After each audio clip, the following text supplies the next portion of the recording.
నిన్న ఆంధ్రప్రదేశ్లో పురంధేశ్వరి గారు ఆవేశంగా మాట్లాడిన మాటలు టీవీలో డిబేట్లు చూశాక ఒకటి చెప్పాలనిపిస్తుంది. అమ్మ పురంధేశ్వరి గారు, బావ కళ్ళల్లో ఆనందం చూడటం కంటే భక్తుల కళ్ళల్లో ఆనందం చూడటానికి ప్రయత్నించమని కోరుకుంటున్నాను. ఎందుకంటే ఈరోజు కూటమి ప్రభుత్వానికి చెందిన లాయరు సుప్రీంకోర్టులో కోర్టు అడిగిన ఏ ఒక్క దానికి కూడా సమాధానం చెప్పలేకపోవటం వల్లే సుప్రీంకోర్టు ఇంత సెన్సిటివ్ అయిన విషయాన్ని సీఎంగా ఉండి ఎటువంటి ఆధారాలు లేకుండా ఎలా మాట్లాడతారు అంటే, సీఎం ఏదైనా మాట్లాడచ్చు, ప్రజల చేత గెలిపించబడిన వాళ్ళు మాట్లాడకూడదా అని మీరు మాట్లాడటం నిజంగా చాలా సిగ్గుచేటు. ఎందుకంటే ఈరోజు మీరు చంద్రబాబు నాయుడు, లోకేష్, పవన్ కళ్యాణ్ ఎలాగైతే రోడ్ల మీద ప్రెస్ మీట్లు పెట్టి మాట్లాడుతున్నారో అవే మాటలు ఎందుకు మీరు కోర్టులో మాట్లాడలేకపోయారు? సో ఈరోజు ప్రజలు గమనిస్తూ ఉన్నారు. ఎటువంటి ఆధారాలు లేకుండా లడ్డూలో టెస్ట్ చేయలేదని మీ లాయర్ చెప్పిన తర్వాత, ఎటువంటి ఇన్వెస్టిగేషన్ జరగకుండా చంద్రబాబు నాయుడు పవిత్రమైన తిరుమల లడ్డూ మీద అంత పెద్ద నింద వేసి మరి మత కల్లోలాలు సృష్టించే పరిస్థితి వచ్చినప్పుడు సుప్రీంకోర్టు అడగటంలో ఏం తప్పు ఉందని నేను అడుగుతున్నాను.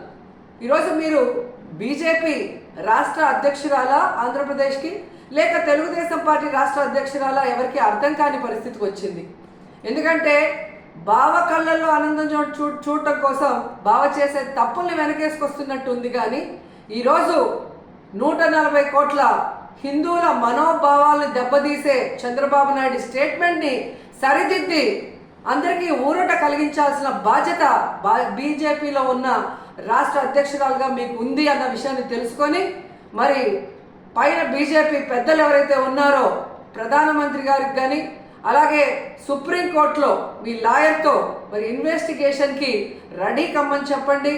మరి నిజాలు తేల్చి తప్పు చేస్తుంటే తప్పు చేసిన వాళ్ళని శిక్షించండి, లేదంటే తప్పుడు మాటలు మాట్లాడిన వాళ్ళని శిక్షించమని మీరు కోరాలి అని కూడా డిమాండ్ చేస్తున్నాం.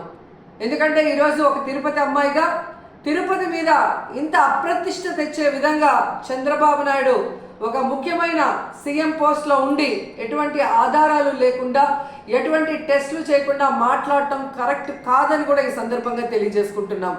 అలాగే పవన్ కళ్యాణ్ గారు, ఇది సినిమా షూటింగ్ కాదు. రోజుకొక వేషాన్ని వేసుకొని రోజుకొక మాట మాట్లాడుతూ ఈరోజు అందరి మనోభావాల్ని దెబ్బతీయటానికి మీకు అధికారం లేదని కూడా ఈ సందర్భంగా తెలియజేసుకుంటున్నా. ఈరోజు ఏదైతే మీరు చేశారో ప్రాయశ్చిత్త దీక్ష, అది మీరు చేసిన తప్పులకి భగవంతుడు మీ చేత చేయించిన ప్రాయశ్చిత్త దీక్ష తప్ప మరొకటి కాదు. ఎందుకంటే ఈరోజు భగవంతుడే లేడని చెప్పిన మీ కుటుంబ సభ్యులు, మీరు, అలాగే ఏ రోజు హిందూయిజం కూడా గురించి మాట్లాడని మీరు, ఎన్నికల గురించి ముందు మీరు మాట్లాడిన మాటలకి ఈరోజు మీరు మాట్లాడుతున్న మాటలకి, మీరు వేస్తున్న వేషాలకి సంబంధం లేకుండా ఉండటం ప్రజలు గమనిస్తూనే ఉన్నారు. సో ఇప్పటికైనా జగన్మోహన్ రెడ్డి గారిని టార్గెట్ చేయాలి, కార్నర్ చేయాలనుకోను, లేదా బీజేపీ రేపు ఆంధ్రప్రదేశ్లో ఎంటర్ అయితే మన పరిస్థితి ఏంటి అని చంద్రబాబు నాయుడు చేస్తున్న ఈ డ్రామాలో మీరు కూడా పాలు పంచుకుంటున్నారో ఏంటో కానీ ఎవరికి అర్థం కావట్లేదు. కానీ పవిత్రమైన శ్రీవారి లడ్డూని ఈ విధంగా అపవిత్రం చేసే విధంగా మీరు మాట్లాడటాన్ని మేము ఖండిస్తున్నాం. వెంటనే దీని మీద సుప్రీంకోర్టు మరి విచారణ జరిపించి సిబిఐ ద్వారా మరి దోషుల్ని బయటకు తీసి వాళ్ళని శిక్షించాలని కూడా కోరుకుంటున్నాం. అలాగే ఇందులో మరొక విషయం ఉంది. ఏదైతే టీటీడీ ఈఓకి ఈ టీటీడీలో జరిగే ప్రతిదానికి సంబంధం ఉంటుంది. ఆయన ఈఓ అయిన తర్వాత వచ్చిన ట్యాంకర్లలో మరి బాగున్న ట్యాంకర్ని లోపలికి పంపించి అన్లోడ్ చేశాం. ఏవైతే వెజిటబుల్ ఫ్యాట్, వనస్పతి ఉంది అని చెప్పి వాటిని రిజెక్ట్ చేసి వాడకుండా బయటికి పంపించామని చెప్పిన ఈఓ గారు 2 నెలల తర్వాత సెప్టెంబర్లో చంద్రబాబు నాయుడు మరి ఏ విధంగా అయితే ఎనిమల్ ఫ్యాట్ కలిసి ఉందని అబద్ధం చెప్పిన తర్వాత కలిసిందేమో అని మాట్లాడటం గమనించి ఆ ఈఓని ఆ పదవి నుంచి పక్కకి తప్పించి అతనికి కూడా నోటీసులు ఇచ్చి విచారించాలి. అలాగే ఎవరైతే పర్చేసింగ్ కమిటీలో ఉన్నారో మరి ఇవన్నీ చూసుకోవాల్సిన బాధ్యత వాళ్ళకుంది. ఆ కమిటీలో ఉన్న వాళ్ళందరికీ కూడా నోటీసులు ఇచ్చి విచారించాల్సిన అవసరం ఉంది. అలాగే విజిలెన్స్లో మరి తప్పు జరుగుతూ ఉంటే ఏం చేశారు ఆ అఫీషియల్ కూడా నోటీస్ ఇచ్చి అన్నీ కూడా విచారించాల్సిన బాధ్యత మీ మీద ఉంది. ఎందుకంటే ఈరోజు చంద్రబాబు నాయుడు, పవన్ కళ్యాణ్ అపోజిషన్లో లేరు. అపోజిషన్లో ఉండి మాట్లాడింటే ఓకే అని చెప్పి ఎవరైనా కూడా మీ మాటలు నమ్మే అవకాశం ఉంటుంది. కానీ ఈరోజు మీరు అధికారంలో ఉండి విచారించాల్సిన అధికారం మీ చేతిలో పెట్టుకొని ఈరోజు ఆధారాలు సేకరించాల్సిన బాధ్యత మీ దగ్గర ఉండి కూడా అవేవి చేయకుండా కేవలం జగన్మోహన్ రెడ్డి గారి మీద నిందలు వేయాలి, వైఎస్ఆర్సీపీ అనేది లేకుండా చేయాలి అన్న ఒక కాన్సెప్ట్తో మీరు ముందుకు వెళ్ళటం వల్లే ఈరోజు అది బ్యాక్ ఫైర్ అయ్యి మీరు చెప్తున్న అబద్ధాలు ప్రజలందరూ కూడా గమనించే పరిస్థితి వచ్చిందని కూడా ఈ సందర్భంగా తెలియజేసుకుంటున్నాం. సో ఇప్పటికైనా శ్రీవారి పవిత్రమైన లడ్డూ జోలికి పోకుండా మీరు ఇకనైనా ఈ డ్రామాలు ఆపితే బాగుంటుంది. సుప్రీంకోర్టు విచారణకి మేము సిద్ధం, సిబిఐ వేసుకున్న మేము సిద్ధమని చంద్రబాబు నాయుడు, పవన్ కళ్యాణ్ అలాగే పురంధేశ్వరి గారు చెప్పాల్సిన అవసరం కూడా ఉందని చెప్తున్నాను.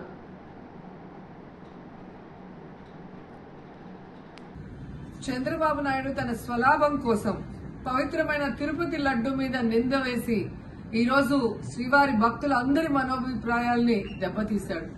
సో మళ్ళీ ఆ భక్తుల మనోభిప్రాయాల్ని పునరుద్ధరించాలని, దానికి సుప్రీంకోర్టు కలుగజేసుకొని ఇది విచారించి నిజానిజాలు తెలపాలని మొదటి నుంచి మేము కోరుకుంటూనే ఉన్నాం. ఈరోజు సుప్రీంకోర్టు ఈ కేసుని స్వీకరించడం జరిగింది. ఈ కేసులో సుప్రీంకోర్టు కనుక కరెక్ట్ గా విచారిస్తే చంద్రబాబు నాయుడు అన్కో చేసిన అబద్దాలు ఖచ్చితంగా బయటకు వస్తాయి. ఎందుకంటే మీరే చూశారు, చంద్రబాబు నాయుడు లాంటి వాళ్ళు ఒక సీఎం స్థాయిలో ఉండి తప్పు జరిగిందా లేదా అని విచారణ చేయకుండా, ఎటువంటి సాక్ష్యాధారాలు లేకుండా కేవలం జగన్మోహన్ రెడ్డి గారిని టార్గెట్ చేయాలి, ఆయన మీద నింద వేయాలి, ఆయన్ని హిందువులకి దూరం చేయాలన్న ఒక దురుద్దేశంతోనే ఈ యొక్క కామెంట్ చేశాడు అనేది స్పష్టం కాబోతుంది. ఎందుకంటే ఈరోజు సుప్రీంకోర్టు ఈ కేసు తీసుకునేంత వరకు, ఆ డేట్ అనౌన్స్ చేసేంత వరకు సిట్ వేయనే లేదు. అంటే ఉన్నత స్థాయి విచారణ ఎక్కొట్టాలి, ఉన్నత స్థాయి విచారణ జరిగితే తాను చెప్పిన అబద్దం బయటపడుతుందన్న భయంతో సిట్ ని హడావిడిగా ఏర్పాటు చేయడం మనందరం కూడా గమనించాలి. మొదటి నుంచి మాకు సిట్ మీద ఎందుకు నమ్మకం లేదు అంటే, తన పరిధిలో ఉన్న సిట్ ని చంద్రబాబు నాయుడు వేస్తే ఆల్రెడీ తను ఒక జడ్జిమెంట్ ఇచ్చేశాడు కాబట్టి దానికి లోబడే అధికారులు అబద్దాలు మాట్లాడతారు, నిజాలు చెప్పరు. ఎందుకంటే ఈరోజు సిట్ లో వేసిన అధికారి అడిషనల్ డీజీ, ఆయన కన్నా పెద్ద ర్యాంక్ లో ఉన్న టీటీడీ ఈఓ, ఐఏఎస్ ఆఫీసరు మొదట మాట్లాడిన స్టేట్మెంట్ కి చంద్రబాబు నాయుడు గారు అబద్దం చెప్పిన స్టేట్మెంట్ తర్వాత మాట్లాడిన దానికి తేడా చూస్తేనే ఈ సిట్ అనేది సిట్ అండ్ స్టాండ్ కి తప్ప దేనికి పనికిరాదనేది అర్థమైంది. అందుకే మేము మొదటి నుంచి అడిగాము, సుప్రీంకోర్టులో విచారణ జరగాలి, సిబిఐకి డైరెక్షన్ ఇచ్చి విచారిస్తే ఖచ్చితంగా మత కల్లోలాలు సృష్టించాలనుకున్న చంద్రబాబు నాయుడు అన్కో అందరికీ కూడా బుద్ధి చెప్పే అవకాశం దొరుకుతుందని. సో ఈరోజు విచారణ స్టార్ట్ అయింది. దీన్ని సిబిఐకి అప్పచెప్పి సిట్టింగ్ జడ్జి పర్యవేక్షణలో విచారణ జరిగితే ఖచ్చితంగా హిందువుల మనోభిప్రాయాల్ని గౌరవించిన వాళ్ళం అవుతాం, పునరుద్ధరించిన వాళ్ళం అవుతాం.